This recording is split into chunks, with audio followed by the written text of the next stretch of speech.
E então, amigos, hoje eu vou tratar sobre um tema que muitas pessoas me perguntam e que eu tenho certeza que vocês mesmos já fizeram essa pergunta a vocês.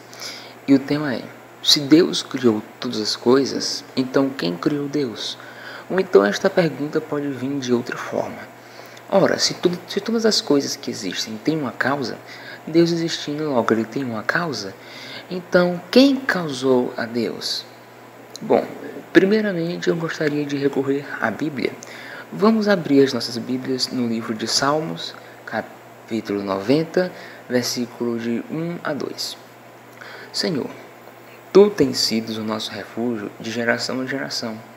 Antes que os montes nascessem, ou que Tu formasses a terra e o mundo, mesmo de eternidade em eternidade, Tu és Deus. Notem que no versículo 2 ele fala uma coisa muito interessante. Mesmo de eternidade a eternidade, Tu és Deus. Ora, para que entendamos quem criou Deus, ou se ele realmente foi criado, precisamos entender o que é o conceito de eternidade relacionado à Bíblia e à filosofia. Porém, a eternidade é algo muito relativo a nós, porque somos seres temporais. E como seres temporais, podemos apenas ter um pequeno vislumbre do que é eternidade. Então, como seres temporais, vamos recorrer primeiro ao tempo. O que é o conceito de tempo? O tempo, como já dizia Aristóteles, é a medida de um movimento, ou seja, a medida de uma transformação. Por exemplo, a água passando do estado líquido para o estado gasoso. Neste meio termo que podemos medir, é o que chamamos de tempo. Todavia, a água não muda a si mesma. Para que a água passe do estado líquido para o gasoso, é necessário que exista o fogo, que tem calor em ato, ou seja, como qualidade, para que assim ele possa atualizar a água que tem a potência, ou seja, a possibilidade de virar vapor. Então, nada muda a si mesmo, é necessário que algo anterior mude a matéria. Desta forma, eterno é aquilo que não está submetido ao movimento ou então a uma transformação. E é por isso que lá em Tiago 1, versículo 17, fala que em Deus não há sombra e nem variação de mudança.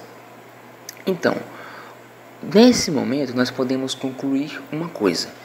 A premissa que os céticos nos fazem de que todas as coisas têm uma causa é falsa, porque o princípio da causalidade enuncia primeiramente de que o ser provém do ser.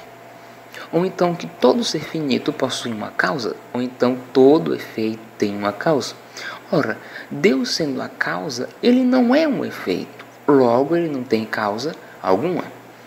Eu poderia parar por aqui, mas eu gostaria de me aprofundar um pouco mais para que vocês pudessem ter um maior conhecimento e uma maior clareza a respeito deste assunto. Bom, um princípio principiado é apenas um princípio principiante, que não pode ser admitido como principiador de todas as coisas existentes. Sobre a pergunta de quem criou a Deus, eu só tenho a dizer que a causalidade como princípio do ser não pode regredir ao infinito, visto que o infinito em ato não existe. Quando nós falamos sobre a causalidade, existem as causas essencialmente ordenadas e as causas acidentalmente ordenadas. Eu irei trabalhar com as causas essencialmente ordenadas. Elas se caracterizam, pois elas têm o objetivo de fazer o efeito operar. Por exemplo, eu tenho um computador e existem inúmeras causas que fazem com que ele funcione. E se eu retirar apenas uma dessas peças, ele deixa de funcionar, pois elas estão essencialmente ordenadas, ou seja, trabalhando com o objetivo de fazê-lo funcionar.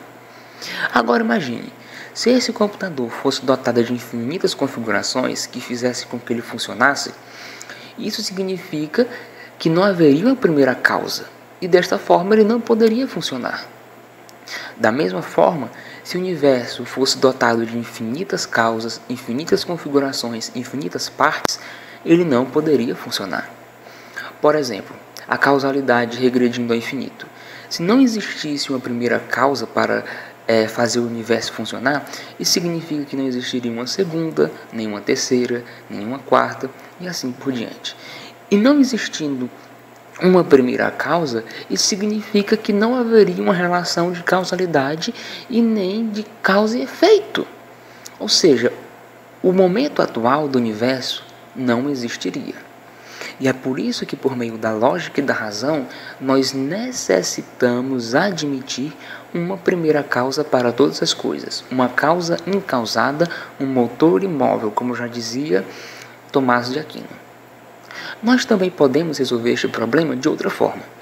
Ora, sabemos hoje pela ciência moderna que existiu um evento cataclísmico chamado Big Bang, onde todo o tempo, espaço e a matéria vieram e surgiram simultaneamente a esse evento. Ora, mas quando os céticos nos fazem a pergunta sobre quem criou a Deus, ele está pressupondo que Deus está submetido ao tempo, visto que a palavra criou está no passado. E se está no passado, ele precisa de tempo para fazer sentido. Todavia, Deus sendo a causa do Big Bang, ele está externo ao tempo. E se ele está externo ao tempo, logo essa pergunta de quem criou a Deus não faz sentido, pois Deus é um ser atemporal, pois ele criou o tempo. É um ser imaterial, pois ele criou a matéria, e é um ser espacial, pois ele criou o espaço e não pode ser por eles limitado. Desta forma, quem criou a Deus? Ninguém. Ele é um ser eterno e ele é a razão de sua própria existência. Então, amigos, eu vou parando por aqui. Eu espero que vocês tenham entendido.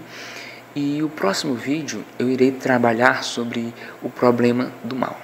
Agradeço por assistirem.